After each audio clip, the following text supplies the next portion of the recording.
কদম আর পিছনে দেই নাই, সামনে অগ্রসর হলো।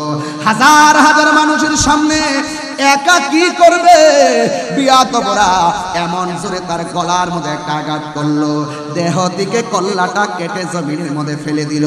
যেই মাত্র জমিনের মধ্যে ফেলে দিল, যেমন করে আমি টিস্যুটাকে ধরলাম, এমন ভাবে বিয়াতবরা ইমাম হযরতে ওয়াহাব কালবির মাথার চুলের মধ্যে এমন ভাবে ধইরা এই কল্লা মুবারকটাকে তার মায়ের কাছে নিয়ে গেল। ডাক দিয়া বলে, তুমি কেমন মা? একমাত্র সন্তানকে দুধের কসম দিয়া রণাঙ্গনে মায়ের খাওয়ায়া শেষ করে। ইমাম হুসাইন রাদিয়াল্লাহু তাআলা তিনি ওই ময়দানে সন্তানকে কি বলেছেন? এখান থেকে আজকে আমার আলোচনাটা শুরু। যতটুকু হযরত কেবলা আমাকে দয়া করেন ততটুকু পর্যন্ত আমি সামনে বাড়তে পারবো, এতটুকু বলেন। আন আলী ইবনে আবি তালিব রাদিয়াল্লাহু তাআলা আন্না রাসূলুল্লাহ সাল্লাল্লাহু তাআলা আলাইহি ওয়াসাল্লাম আন আলী ইবনে আবি তালিব রাদিয়াল্লাহু তাআলা আনহু قال আল হাসানু আশবাহু বিরাসূলিল্লাহ সাল্লাল্লাহু আলাইহি ওয়াসাল্লাম। হযরত আলী রাদিয়াল্লাহু তাআলা আনহু বলেন, আমার সন্তান হযরতে হাসান তার শারীরিক স্ট্রাকচারটা এমন ছিল, মা বাইনা সদরি ইলার রাসি, তার বুক মুবারক থেকে মাথার তালু পর্যন্ত যেই অংশটা ছিল, এই অংশটা ডাইরেক্ট ছিল আমার নবীর মতো। হুজুররা এখানে আছেন, আমি শুধুমাত্র পড়ে যাচ্ছি। এরপরে বলছেন, ওয়াল হুসাইনু আশবাহু বিন নবী সাল্লাল্লাহু আলাইহি সাল্লাম মা কানা আসফালা মিন যালিকা। ইমাম হুসাইন রাদিয়াল্লাহু তাআলা আনহু বুক থেকে নাভি মূল থেকে নিচের যে অংশটা ছিল, এই অংশটা ছিল ডাইরেক্টলি আমার নবীর মতো। বড় করে বলেন না সুবহানাল্লাহ। ইমাম আলী আকবর যখন বললেন, বাবা আপনি মাঠে যাওয়ার আগে আমি আপনার আগে যাব, তখন ইমাম হুসাইন রাদিয়াল্লাহু তাআলা আনহু তিনি বললেন, হে আলী আকবর, তুমি যদি যাও আমার তোমার চাচার যে স্ট্রাকচার ইমামে হাসান মুজতবা রাদিয়াল্লাহু তাআলা আনহুর বুক থেকে মাথার তালু পর্যন্ত যেই অংশটা, সেই অংশটা ছিল আমার নবীর মতন, এবং নাভিমূল থেকে নিচের যে অংশটা, এটা ছিল আমি তোমার বাবা ছিল, বাবার যে স্ট্রাকচারটা এটা ছিল আমার নানার মতন। এখন আল্লাহ পাক তোমার মাঝে এমন একটা নিয়ামত দিয়েছে, তোমার কণ্ঠটা শুনতে ডাইরেক্ট আমার নানার মতো। তুমি যদি চলে যাও তাহলে কে আমাকে এত সুন্দর ডাক দিয়ে নানার ডাকের স্বাদ মিটাবো? কিন্তু মনে রাখবেন, হকের প্রশ্নে কেউ ঘরে বসে থাকে নাই। আহলে বাইত রাসূল সাল্লাল্লাহু আলাইহি সাল্লাম হককে প্রতিষ্ঠার লক্ষ্যে তিনি রক্ত মুবারক ঢেলেছেন, জীবন মুবারক দিয়েছেন। এই জন্য আমাদের সবার করণীয়, আমাদেরকে জীবন দিতে হবে। আমরা জীবন দিতে চাই কি চাই না? আর বড় কেমন চাই কি চাই না? গভীর মনোযোগ। আমি ইমামে আলী আকবর রাদিয়াল্লাহু তাআলা আনহু বলেন, বাবা আমি চলে যাব যুদ্ধের ময়দানে। ইমামে হুসাইন রাদিয়াল্লাহু তাআলা আনহু বলেন, বাবাজি তোমার কণ্ঠটা শুনতে ডাইরেক্টলি আমার নানার মতো। তুমি যদি চলে যাও, কে আমাকে ডাক দিয়ে সেই ডাকের স্বাদ মিটাবে? ইমামে হুসাইন রাদিয়াল্লাহু তাআলার সন্তান ইমাম আলী আকবর রাদিয়াল্লাহু তাআলা ডাক দিয়া বলেন, এ বাবা, বিয়াদবরা হককে দাফন করার জন্য তলোয়ার নিয়ে এসেছে। আমরা যদি তলোয়ারের মোকাবেলা যদি জীবন দিয়ে না করি, তাইলে আপনার নানা জান মদিনাতুল মুনাওয়ারা থেকে খুশি হবেন না, বেজার হবেন। ইমাম হুসাইন রাদিয়াল্লাহু তাআলা যখন সন্তানের পক্ষ থেকে প্রশ্নের অবতারণা শুনলেন, তিনি বললেন বেজার হবে। ইমামে আলী আকবর রাদিয়াল্লাহু তাআলা ডাক দিয়ে বলেন, বাবা তাইলে আপনি আমাকে আর না করবেন না, আমি আপনাকে ডাক দিয়ে জিহাদের ময়দানে যাব, সেখান থেকে আবার এসে আপনাকে আমি প্রাণ ভরে ডাকবো। হাতের মধ্যে তলোয়ার নিলেন, তলোয়ার নিয়ে তিনি যুদ্ধের ময়দানে চলে গেলেন। যুদ্ধের ময়দানে যাওয়ার পরে ওই পাপিষ্ঠ নরাদাম ইয়াজিদের অনুসারীরা, ওই বিয়াদবরা এমন ভাবে ডানে বামে সামনে পিছনে আক্রমণ শুরু করলো। আপনারা জবান খুলে বলেন, ইমামে আলী আকবর রাদিয়াল্লাহু তাআলা আনহুর গায়ের মধ্যে কি? গায়ের জোর না বেলায়েতের জোর? আর জবান খুলে বলেন কিসের জোর? আল বেলায়েতু জিল্লুন নবুওয়াত, বেলায়েত হলো নবুয়তের ছায়া মুবারক। এ বন্ধু, এমন ভাবে তিনি যুদ্ধ শুরু করলেন, ডানে আসলেও পারে না, বামে আসলেও একদম পারে না, সামনে আসতে পারে না। মনে রাখবেন, যুদ্ধে জয়ী হওয়ার জন্য সংখ্যা কোনো ব্যাপার না, যুদ্ধের জয় পরাজয় আর যুদ্ধের জয় পরাজয়ের মধ্যে সংখ্যা কোনো ব্যাপার না। যুদ্ধের জয় পরাজয় নির্ভর করে একমাত্র আল্লাহর উপরে অবিচল আস্থার মাধ্যমে। কথা বলেন ঠিক না? ইমামে আলী আকবর রাদিয়াল্লাহু তাআলা আনহু এমন ভাবে যুদ্ধ শুরু করলো, ডানে বামে সামনে পিছনে এমন ভাবে আক্রমণ করলো। অনেকে যারা ইয়েজিদের পক্ষে কথা বলে, আমার তো মনে চায় ওই সমস্ত মৌলবীদেরকে স্যান্ডেল দিয়া পিটাইতে। কথা বলেন ঠিক কিনা? হাইরে, ওরা এমন ভাবে আক্রমণ শুরু করলো, ডানে বামে পিছনে এমন ভাবে নবীর আহলে বাইতকে মারার জন্য। হাইরে, তোরা কেমন মুসলমান, তোরা কেমন করে নবীর আওলাদের দিকে তীর নিয়ে আগালি? পাপিষ্ঠ নরদমের গোষ্ঠী, শুন শুন। ইমামে আলী আকবর রাদিয়াল্লাহু তাআলা আনহু এমন ভাবে যুদ্ধ শুরু করলেন, কিন্তু বিয়াদবরা সিদ্ধান্ত নিল, ডানে গেলেও যেহেতু পারি না, বামে গেলেও যেহেতু পারি না, সামনে গেলে যেহেতু পারি না, পিছনে গেলেও যেহেতু পারি না, তাইলে কি করতে হবে? সবাই সমানভাবে আক্রমণ করতে হবে। আর একটা বিয়াদবে মনে মনে ভাবতেছেন, ইমাম আলী আকবর রাদিয়াল্লাহু তাআলা আনহুর কণ্ঠটা যেহেতু নবীর মতো শোনা যায়, ওই কণ্ঠের মধ্যে একটা আঘাত করবে। চিৎকার মেরে বলে না নাউজুবিল্লাহ। এই কণ্ঠের ভিতরে আঘাত করার জন্য একটা বিয়াদব সামনে এগোচ্ছে। আর এসে কি করলো শুনেন, কণ্ঠ মুবারক বরাবর এমন ভাবে একটা তীর মেরে দিয়েছে। হঠাৎ করে বাবার কথা মনে হয়ে গেছে। আমি না আমার বাবারে ডাক দিলে আমার বাবা বড় শান্তি পায়, আমি নাকি ডাক দিলে আমার বাবা তার নানাজির ডাকের স্বাদ খুঁজে পাই। তাইলে আমি কি করব? সোজা আমার বাড়ির দিকে রওনা দিয়েছে। আমি যদি শাহাদাতের নাজরানা যদি আমি পরিবেশন করি, তাইলে আমার বাবাকে আর ডাক দেওয়া হবে না। দৌড়াইয়া বাবার কাছে চলে গেলেন। বাবার কাছে গিয়ে বললেন, বাবা, ও বাবা, ও বাবা। ইমামে হুসাইন রাদিয়াল্লাহু তাআলা আনহু ডাক দিয়া কয়, বাবা, তুমি যুদ্ধের ময়দানে যাওয়ার সময় কত সুন্দর করে আমাকে বাবা বলে ডাক দিয়েছো, কিন্তু এখন যুদ্ধের ময়দান থেকে এসে আমাকে তুমি ডাক দিচ্ছ, তোমার ডাকটা এখন আগের মতো ক্লিয়ার বোঝা যাচ্ছে না। প্রত্যেকটা ডাক যেন হঠাৎ করে হাওয়া হয়ে বের হয়ে যায়। বাবার কাছে যদি বলে আমাকে আঘাত করেছে, বাবা কষ্ট পাবে, মা শহর মানুষ কষ্ট পাবে। আইরে, ইন দি মিন টাইমে সন্তান বাবার ডাক দিয়ে, বাবা, আমি যখন যুদ্ধের ময়দানে গেলাম, ওরা আমার কণ্ঠটাকে লক্ষ্য করে আমার কণ্ঠকে ছিদ্র করে দিয়েছে। এই জন্য আপনাকে আমি ডাকতে গেলে অর্ধেকটা ডাক আমার ছিদ্র দিয়ে বের হয়ে যায়। ও ফটিকছড়ির বাবা, মাইজবান্ডার দরবারে আশিকিরা, হযরত কেবলার পাগলের দল, জবানটা খুলে উঁচু আওয়াজে বলে না, ইয়া হুসাইন। হাইরে, আজকে মাইজবান্ডার দরবারে কি প্রেমের খেলা খেলছেন আপনারা? আমার তো মনে হয় ওই সময়ে ইমামে আলী মুকাম, ইমামে হুসাইন রাদিয়াল্লাহু তাআলা আনহুর জন্য তারা ফুরাতের কান ধরে পানি বন্ধ করে দিয়েছে।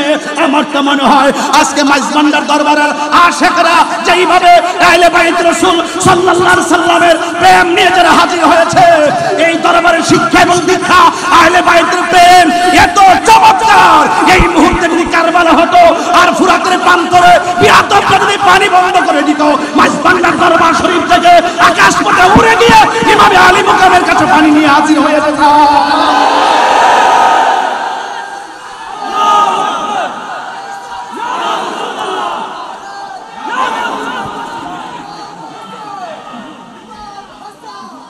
আল্লাহু আকবার বলেন। কেন বলছি? আপনারা দেখেন, গাজায় যখন আক্রমণ করলো ইসরায়েলের আগ্রাসনের বিরুদ্ধে আমরা 26 তারিখে ঢাকার ঐতিহাসিক প্রান্তরে জেগে উঠেছি। এই 26 কে হৃদয় ধারণ করে একের পর এক 26 হবে। কথা বলেন ঠিক কিনা বলেন? মাইজবান্ডার দরবার থেকে যদি ডাক আসে, বাংলাদেশের যে কোনো প্রান্তরে টেকনাফ থেকে তেতুলিয়া পর্যন্ত আমরা সবাই থাকতে চাই, কে চাই না বলেন? দেখেন, ইসরায়েল আগ্রাসনের বিরুদ্ধে আমরা রাজপথে শত বাধাকে উপেক্ষা করে গিয়েছি। বাংলাদেশ থেকে অনেক খাবার সেই গাজার মুসলমানদের ঘরে পৌঁছে দেওয়া হয়েছে। এর দ্বারা প্রমাণ হয় এই মুহূর্তে যদি ইমাম আলী মুখাম রাদিয়াল্লাহু তাআলা আনহুর বিরুদ্ধে ওই মুনাফিকরা যেইভাবে তলোয়ার ধরেছেন, এইভাবে যদি আমরা যদি সেই মাঠে থাকতাম, শুনেন, সেই তীর আসগরের পেটে লাগার আগে, গলায় লাগার আগে আমাদের মাইজ ভান্ডার দরবারের পাগলগুলো তাদের গলাটা বিছিয়ে দিত।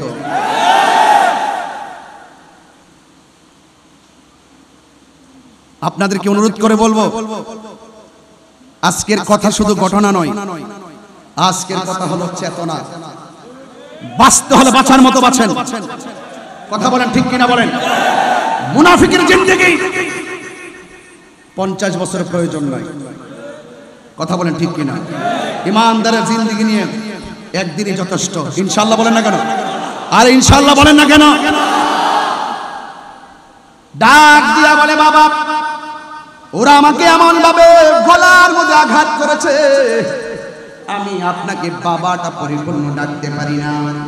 এবার বাবা বিচলিত হয় না, কারণ নবীর আহলে বাইত আমার নবী পাকের আদর্শ বাস্তবায়ন করার জন্য এবং তার নানা জানের কোটি কোটি উম্মতকে নাজাতের উসিলা করার জন্য নিজের রক্ত মোবারক ধুধু বালু কামাই প্রাণ করে শুকনা মরুভূমির বালির মধ্যে শুকনা বালুতে রক্ত মোবারক দিয়ে ভিজিয়ে নানা জানের কোটি কোটি উম্মতকে জান্নাতে নেওয়ার উসিলা করেছেন। কথা বলেন ঠিক কিনা?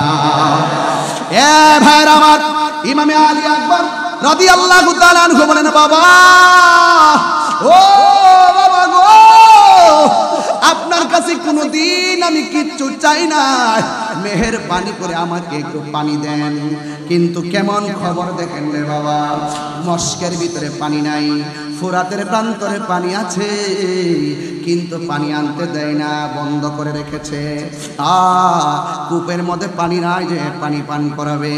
অনেক মানুষ বলে পানি নাই, পানি পান করাইতে পারি না, কিন্তু এই কথাটা আমি কিছুক্ষণের জন্য আড়াল করতে চাই। পানি নাই মানে আনতে পারে না মানে কিসের বন্ধ? খাজা গরিবে নামাজ যদি আনা সাগরে পানি লুটার ভিতরে আনতে পারে, তাইলে কোটি কোটি গুণ পাওয়ার হলো আমার মাওলা হুসাইন। কথা বলেন ঠিক কিনা?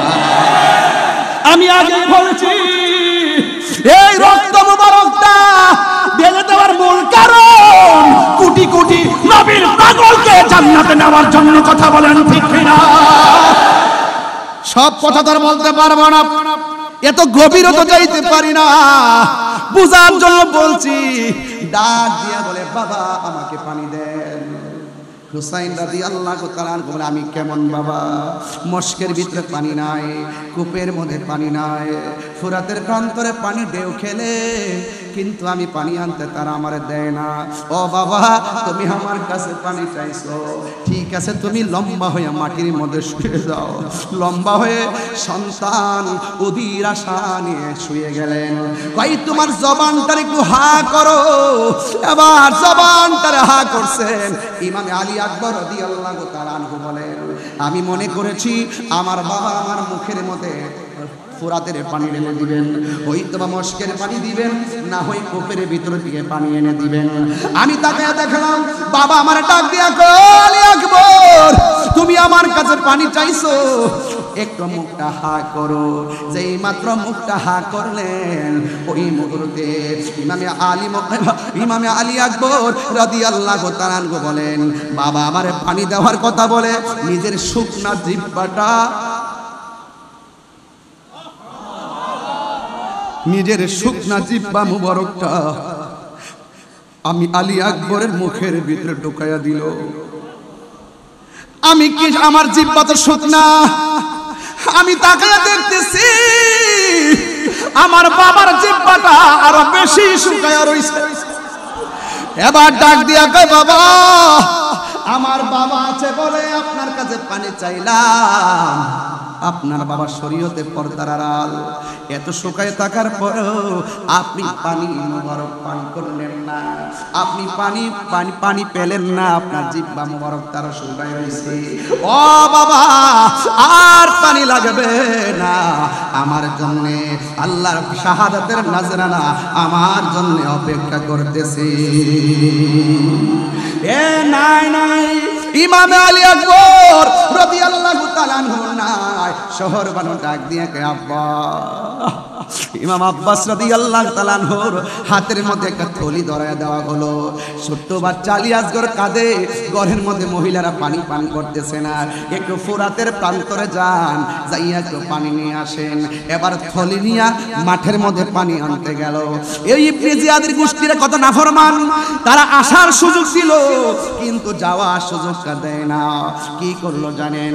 ওই ফুরাতের পানি সুন্দর করে থলির মধ্যে নিতেছেন, আর পানির মধ্যে তাকায় দেখতেছেন আলী আকবরের চেহারা পানিতে ভাসে। একেবারে সুন্দর করে পানিটা নিলেন, একটু আগে পান করবেন, পান করতে যাইয়া দেখেন ওই পানির মধ্যে হাতের কুশের মধ্যে আলী আকবরের চেহারা ভাসে। নিজে পানিটা পান করে নাই, পান না কইরা ওই ঘরের মানুষের জন্য ফুরাতের পানিটা যখন এই থলির মধ্যে নিলেন, এবার বিয়াদবরা তারে ধরলেন, কই যত কিছু করো না কেন এই পানি নিয়ে তাবুতে যাওয়ার সুযোগ দেওয়া হবে না, এবারে পানি নিয়ে যাওয়ার সুযোগ দেওয়া হবে না। ইন দি মিন টাইমে ইমাম আব্বাস রাদিয়াল্লাহু তাআলা আনহু বলেন, আমাকে তোমরা মেরে ফেলো, আমার কোনো আপত্তি নাই, আমি ওয়াদা করেছি পানি নিয়ে যাব, একটু পানিটা পৌঁছাইয়া দেওয়ার সুযোগ দাও। ডাক দিয়া বলেন, না, সুযোগ দেওয়া যাবে না। ও বন্ধুরে, ও মাইজ ভান্ডার দরবারের বাবা, এবার তারা আক্রমণ করলো। আক্রমণ করতে করতে করতে করতে তার ওই থলির বরাবর একটা তীর দিয়ে আঘাত করলো। থলির পানিটা আস্তে আস্তে করে, যে পানি দিয়া নবীর আওলাদের কলিজা ভিজে নাই, সেই পানি ফোরাতের প্রান্তরের দুধু বালুকাময় প্রান্তর ভিজে গেল। ওই নাফরমানের গোষ্ঠী পানি পান করতে দেয় না, এমন ভাবে আঘাত করলো তার ডান হাতটা কেটে ফেললো। এবার তিনি ব্যাগটা বাম হাতের মধ্যে নিলেন, বাম হাতটা কেটে ফেললো। এবার হাত দিয়ে সুন্দর করে কামড় দিয়ে ধরলেন। এই বিয়াদবরা কি করলো? ইন দি মিন টাইমে তার সিনা মুবারকের বরাবর আঘাত করলো। এইভাবে আঘাত করার পর নাই নাই ইমাম আব্বাস নাই, হঠাৎ করে একটা সন্তান যার নাম হলো ওয়াহাব কালবি, ওই ওয়াহাব কালবি তার মা দুখিনীকে ডাক দিয়া বলে, ও মা, ইমামে আলী মুকাম ইমামে হুসাইন রাদিয়াল্লাহু তাআলা আনহুর সঙ্গীরা যারা এসেছিলাম সবাই একে একে শহীদ হয়ে যাচ্ছে, আমার একটু বিদায় দেন। এই কথা আমি বিগত পরশু দিনও বলেছি, আবারও বলে দিয়ে যায়। ও আপুরে, টাইমে ইমামে হুসাইন রাদিয়াল্লাহু তাআলা আনহু এই যুদ্ধের ময়দানে তিনি প্রস্তুতি নেবেন। আর ওয়াহাব কালবি মাকে ডাক দিয়া বলে, ও মা, আমি কি করব? মা ডাক দিয়া বলে, এ ওয়াহাব কালবি, আমি তোমার কি হই? ওয়াহাব কালবি বলে, মা হই। আল্লাহু আকবার বলো কেন? মা হয়, তাহলে ঠিক আছে, আমি তোমার মা। তোমাকে আমি একটা কথা বলি, তুমি হাতের মধ্যে তলোয়ারটা নিয়ে যুদ্ধের ময়দানে যাইবা। ইমামে আলী মুকাম ইমামে হুসাইন রাদিয়াল্লাহু তাআলা আনহুর যুদ্ধের ময়দানে যাওয়ার আগে তুমি যুদ্ধের ময়দানে যাইবা, কিন্তু আমি মা তোমাকে একটা কসম দিতে চাই। তাই মা বলে দেন না। মা ডাক দিয়া বলে, ও ওয়াহাব কালবি, শুনো শুনো, যুদ্ধের ময়দানে তুমি যাইবা, বিয়াদবদের সঙ্গে মুনাফিকদের সঙ্গে অস্ত্র নিয়ে সামনে বাড়বা। এরা যতই তোমাকে তাড়া করুক না কেন, এরা যতই তোমাকে ধাও দাও না কেন, খবরদার একটা কদম পিছনে দেওয়া যাবে না।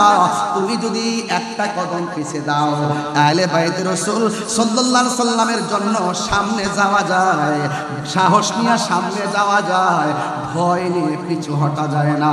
তুমি সামনে যাইবা, একটা কদম তুমি পিছনে দিবা না। একটা কদম যদি তুমি পিছনে দাও, তাইলে আমি মা দুখিনীর দুধের দাবি ছাড়ব না। চিৎকার মেরে কি আল্লাহু আকবার বলা যাবে না? এমন কসম দিয়ে বলার পর ওই মুহূর্তে ওয়াহাব কালবি হাতের মধ্যে তলোয়ারটা নিয়ে তিনি সোজা চলে গেলেন কারবালায়। যুদ্ধ করতেছেন বিয়াদবরা সবাই মিলে এমন ভাবে একটা তাড়া করলো। ওয়াহাব কালবি রাদিয়াল্লাহু তাআলা আনহু একটু পিছনে যাওয়ার জন্য চেষ্টা করছিলেন। হঠাৎ করে মার কসমের কথাটা মনে হয়ে গেছে। মা যখন কসম দিল, ওই কসমের কথা যখন স্মরণ হয়ে গেছে, ইমাম আলী আকবর একটা কদম, ইমাম ওয়াহাব কালবি একটা কদম আর পিছনে দেয় নাই, সামনে অগ্রসর হলো। হাজার হাজার মানুষের সামনে একা কি করবে?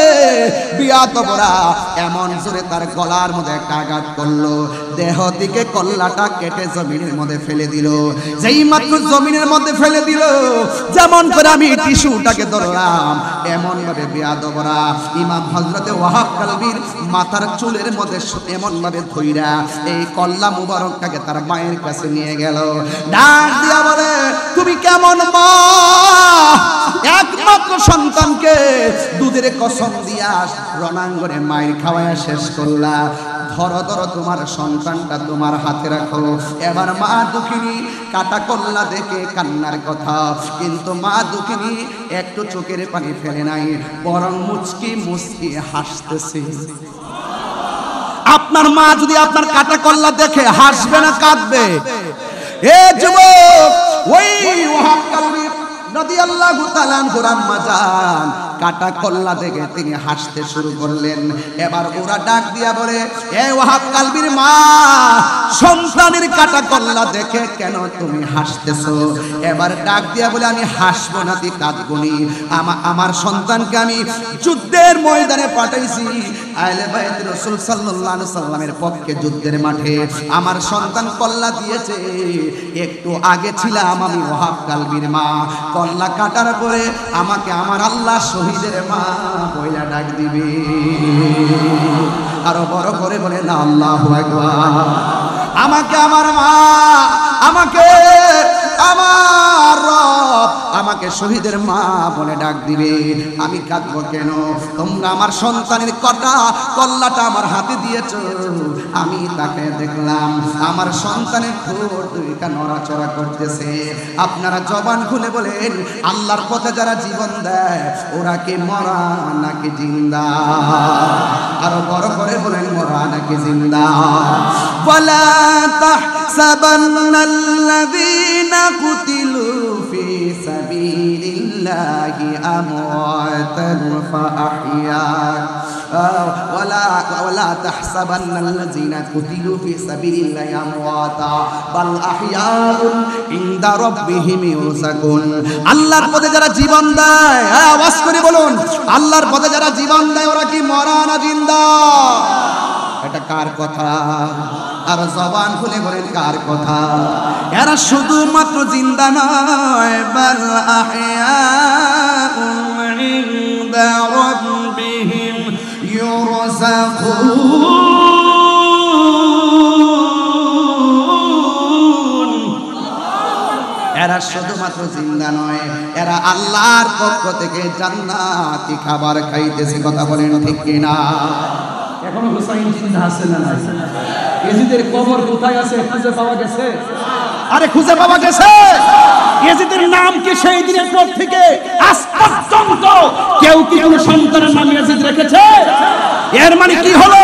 ইয়াজিদের ইতিহাস নিকৃষ্ট ইতিহাস, ফেরাউনের ইতিহাস নিকৃষ্ট ইতিহাস, নমরুদের ইতিহাস নিকৃষ্ট ইতিহাস, আবু জাহেলের ইতিহাস নিকৃষ্ট ইতিহাস, আবু লাহাবের ইতিহাস নিকৃষ্ট ইতিহাস, ইমামে আলী মুকামের ইতিহাস, প্রেমের ইতিহাস, প্রেমের ইতিহাস, প্রেমের ইতিহাস। ঠিক না বলে?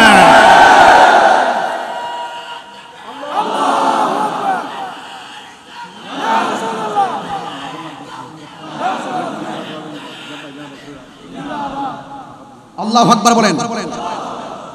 আমার কথা কি বুঝতে পেরেছেন? আর যারা বুঝতে পেরেছেন, আমি একদম শেষ জায়গায় চলে এসেছি,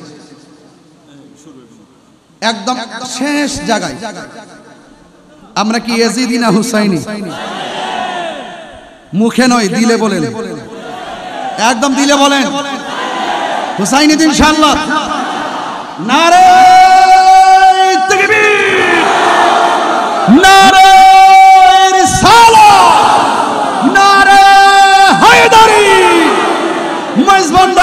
দরবার শরীফ, মারহাবা বলেন, আলহামদুলিল্লাহ বলেন।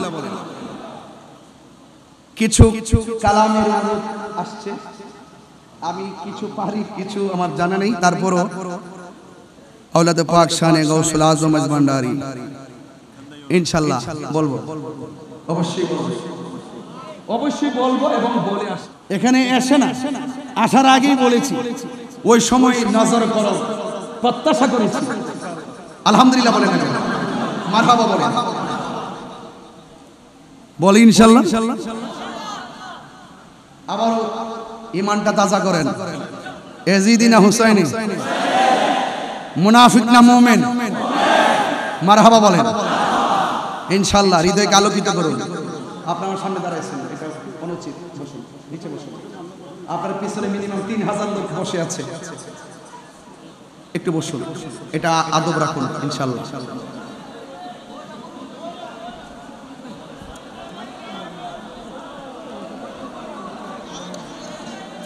আলহামদুলিল্লাহ বলেন।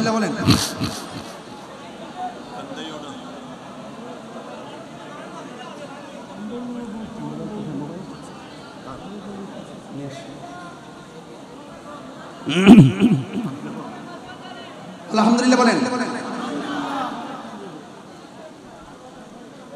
আমি ওই দিন সব জায়গায় বলে আসছি, আমাদের 90টা মাজার ভাঙছে। এগুলো আমার হিসাবের ভিতরে, সবগুলো আবার ল্যাপটপে রাখার চেষ্টা করছি, কারণ এক মাঘে শীত যায় না। হুসাইনি কাফেলা জেগে যখন মাঠে নেমে যাবে, পালাইবার সুযোগ পাবে না। সিন্নি খাইলেন কার দ্বারা, মোল্লা ছিলেন না। এই মাজারগুলো কি ইহুদিরা ভেঙেছে? কথা বলুন। খ্রিস্টানরা ভেঙেছে? কারা ভেঙেছে? ওই যে ইয়াজিদের খালাতো ভাইরা। কথা বলেন, ঠিক কি না বলেন? মাইজভান্ডার দরবার থেকে দার্থহীন কণ্ঠে বলতে চাই, এই দরবারের আশেকরা যদি বাংলাদেশের যেই কোনো মাঠে, চ্যালেঞ্জ, মাঠে জায়গা দিতে পারবে না। সবাই ঐক্য থাকবেন। দরবারে বসে আওলাদে পাক মহোদয়দের জবান থেকে বারবার শুনেছি, তিনারা বলেছেন যে আহলে সুন্নাত ওয়াল জামাতকে এগিয়ে নিতে গেলে হিংসা বিদ্বেষ পরিত্যাগ করতে হবে। ঘরে মোট 3 বার বলেছেন। এই কথাটা আমি শুনেছি। এই বর্তমান সময়ে এই কয়েকটা জিনিস পরিত্যাগ করা খুবই জরুরি। আমি সব জায়গায় বলি, মাইনাস নয়, মেনেজ চাই, হিংসা মুক্ত সুন্নিয়ত চাই। আমাদের নিজেদের মধ্যে যদি কোনো সমস্যা থাকে, সমস্যা প্রয়োজন, সমস্যা পরিলক্ষিত হয়, আমরা নিজেরা ঘরে বসে সমাধান করে নিব। বাতিলরা হাজার বিতর্ক করার পরও দিন শেষে তারা এক হয়ে যায়, আর আমরা এক হতে পারি না। এটা আমাদের জন্য দুর্ভাগ্য। আমাদের ঐক্য হওয়ার দরকার আছে না নাই? আরো বড় করে আছে না নাই? হুসাইনি চেতনা নিয়ে আমরা ইনশাআল্লাহ ঐক্য হয়ে যাব। কনসেপ্ট নতুন না, এটা কারবালা থেকে কনসেপ্ট, ওখান থেকে 2 ভাগ হয়ে গেছে। ইমাম, আপনি ইতিহাস আপনারা জানেন না? ইতিহাস তো আমরা সবাই জানি। ইমাম মুসলিম ইবনে আকিলকে যখন শহীদ করা হয়, তিনি বলেছেন আমাকে 2 রাকাত নামাজ পড়ার সুযোগ দাও। সন্তান 2 জনকে যখন শহীদ করা হয়, সন্তানগুলো বলছিল আমাকে 2 রাকাত নামাজ পড়ার সুযোগ দাও। আপনি খবর নিয়ে দেখেন, ইমামে আলী মাকাম ইমাম হুসাইন রাদিয়াল্লাহু তাআলা আনহুকে যখন গলার মধ্যে, গলা মুবারকের মধ্যে ছুরি চালানো হয়েছিল, ঠিক ওই মুহূর্তে তিনি অসংখ্য বল্লম তীরের আঘাত নিয়েও বলেছিলেন আমাকে 2 রাকাত নামাজ পড়ার সুযোগ দাও। কেন বলেছিলেন? একটা মাত্র কারণে বলেছিলেন, কারণ ওই মাঠে তারাও নামাজ পড়েছে, তারাও রোজা, তারাও ফুরাতের পানি দিয়ে উঁচু করেছে, তারাও আযান দিয়েছে, তারাও ইকামত দিয়েছে, তারাও জামাতে নামাজ পড়েছে। ইমামে আলী মাকাম ইমামে হুসাইন রাদিয়াল্লাহু তাআলা আনহু আলাদা জামাত করে নামাজ পড়ে তিনি বুঝিয়ে দিয়ে গেলেন, ওদের নামাজ আমার নামাজ এক নামাজ না। কথা বলেন ঠিক কিনা? তো আমরা তো সেইভাবে বিভক্ত আছি। এটা থাকবে, এটা কি থাকবে? ওই মুনাফিক এখনো আছে না নাই? এই জন্য আজকে এই দরবার থেকে প্রত্যাশা সবার প্রতি একটাই থাকবে, আমরা ইনশাআল্লাহ ঐক্যবদ্ধ মিশন ভিশন তৈরি করে আহলুস সুন্নাত ওয়াল জামাতকে একটি প্ল্যাটফর্ম উপস্থাপন করে এই বাংলাদেশকে যেভাবে আমরা অতীতে দেখে এসেছি, আগামীতে দেখাবো। এই দেশের মধ্যে একমাত্র শান্তিপ্রিয় দল আহলুস সুন্নাত ওয়াল জামাত। আহলুস সুন্নাত ওয়াল জামাত সন্ত্রাসীতে বিশ্বাসী নয়, অনেকের আওয়াজ আসতে হয়ে গেছে। আহলুস সুন্নাত ওয়াল জামাত সন্ত্রাসীতে বিশ্বাসী নয়। মাইজভান্ডার দরবার শরীফ থেকে দার্থহীন কণ্ঠে আবারও বলতে চাই, আহলুস সুন্নাত ওয়াল জামাত চাঁদাবাজিতে বিশ্বাসী নয়, বোমাবাজিতে বিশ্বাসী নয়, জঙ্গিবাজিতে বিশ্বাসী নয়, জ্বালাও পোড়াতে বিশ্বাসী নয়। আহলুস সুন্নাত ওয়াল জামাত শান্তিতে বিশ্বাসী। আহলুস সুন্নাত ওয়াল জামাত কারো দালালি করে না। আহলুস সুন্নাত ওয়াল জামাত মদিনা ওয়ালার প্রেমের